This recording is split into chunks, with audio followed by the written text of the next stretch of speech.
வீடியோல நாங்க வந்து லக்ஷ்மி நரசிம்மர் கோயிலுக்கு தான் வந்திருக்கோம். இந்த கோயில நான் இந்த வீடியோல உங்களுக்கு சுத்தி காமிக்க போறேன். ஓகே, நம்ம வந்து கோயிலுக்குள்ள போலாம். கோயிலுக்குள்ள போறதுக்கு வழி வந்து இந்த பக்கம் தான் இருக்கு. வரதுக்கு தான் அந்த பக்கம் ஒரு வழி இருக்கும். இந்த இடத்துல வந்து கை கழுவுறதுக்கும் கை கால் முகம் கழுவுறதுக்கும் இதோ இங்க கூட இருக்கு. இங்க இங்க அதுவும் அங்க பாருங்க, செவ்வரளி செடியும் மஞ்சள் கலர்ல ஏதோ ஒரு பூ இருக்கு. அதுவும் அரளி செடின்னு தான் நினைக்கிறேன். சரி வாங்க உள்ள போலாம். இதுதான் நான் சொன்ன வந்து உள்ள போறதுக்கான வழி. போற வழியில தான் தலவிருட்சம் வச்சிருக்காங்க. தலவிருட்சம் வந்து ஐயோ வில்வ மரம். இப்ப பாருங்க, இந்த மரத்துல ஹனுமான் இருக்காரு. அயோத்தி.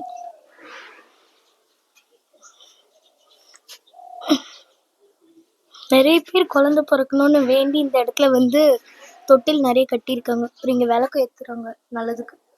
பாருங்க,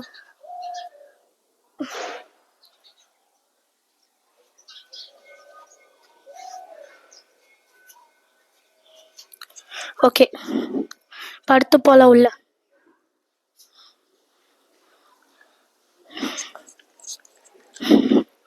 உள்ள போனீங்கன்னா இப்படி ஸ்ட்ரெயிட்டா போனீங்கன்னா வந்து ரெஸ்ட் ரூம் இருக்கும்.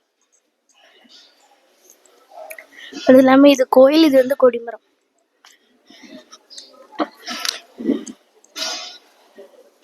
எல்லா வீடியோல சொல்ற மாதிரி இந்த வீடியோல சாமி ரெக்கார்ட் பண்ணக்கூடாது. இது வந்து உள்ள வந்து சாமி இருக்குது. சாமி ரெக்கார்ட் பண்ணக்கூடாது. ஸோ உள்ள போகக்கூடாது கேமராவை எடுத்துட்டு. ஐ மீன் ஃபோன் தான். நம்ம எல்லாம் எப்போ கேமரா வாங்குறது? ஸோ நாங்கள் கேமரா வாங்கணுன்னா அதுக்கு நீங்கள் லைக் பண்ணணும். ஸோ லைக் பண்ணுங்க. இது வந்து துலாபாரம். அடுத்து இதுதான் மெயின் விஷயமே. பாருங்க எவ்வளோ அழகா இருக்காதுன்னு. வெங்கடாச்சலபதி தேர்ல ரொம்ப அழகா இருக்காருல்ல இவரு. சரி அடுத்து உள்ள போலாம். இது வந்து விநாயகர் சன்னதி.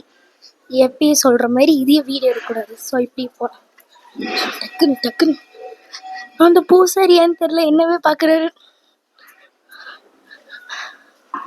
ஸோ இப்போ அடுத்து இந்த பக்கம் போனோன்னா அது அப்படியே அதே வழிதான். அங்கே இந்த பக்கம் சுற்றி வந்திருக்கேன். சுத்தமே வரலாம், ஆனால் எனக்கு சுற்றி வந்தது பிடிக்கும். அடுத்து இந்த இடத்துல தீர்த்தம் இருக்கு.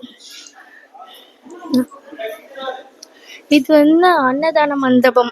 இந்த இடத்துல தான் சாப்பாடு போடுவாங்க. ஏதோ பைப் லம்பர் ஒர்க் போயிட்டு இருக்கு. ஓகே வாங்க போலாம்.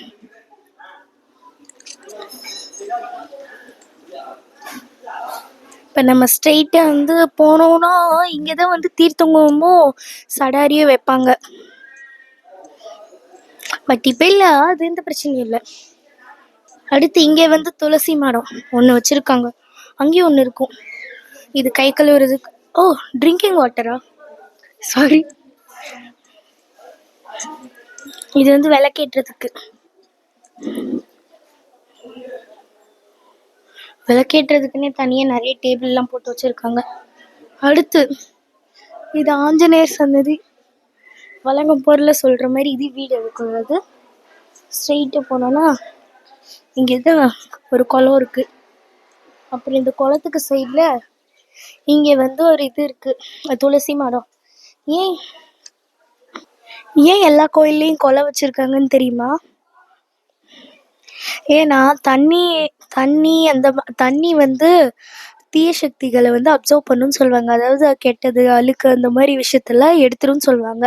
அதனால கோயிலில் குளம் வைக்கிறதுனால கோயிலுக்குள்ளே வரவங்க எல்லாரோட தீய சக்தியையும் அதை அப்சர்வ் பண்ணிடும்ன்ற ஒரு நம்பிக்கையில தான் கோயிலெல்லாம் குளம் வைக்கிறாங்க. ஸோ வரவங்களோட கெட்ட சக்தியெல்லாம் அது அப்சர்வ் ஆயிரும்.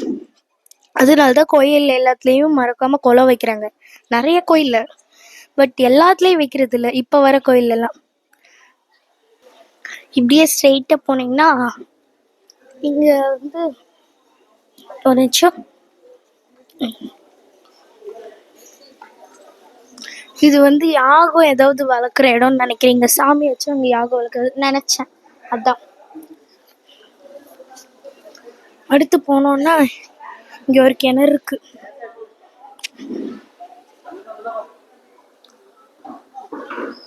ஓகே சரி வாங்க.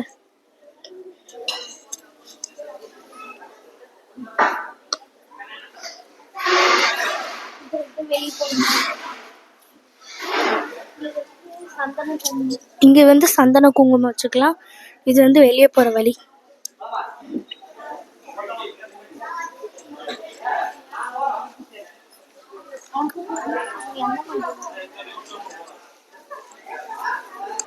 ஓகே கைஸ், இதோட நம்ம இந்த வீடியோ முடிச்சுக்கலாம். அடுத்த வீடியோவில் சந்தோஷமா வேற ஒரு கோயிலில் நான் உங்களை சந்திக்கிறேன். பாய்.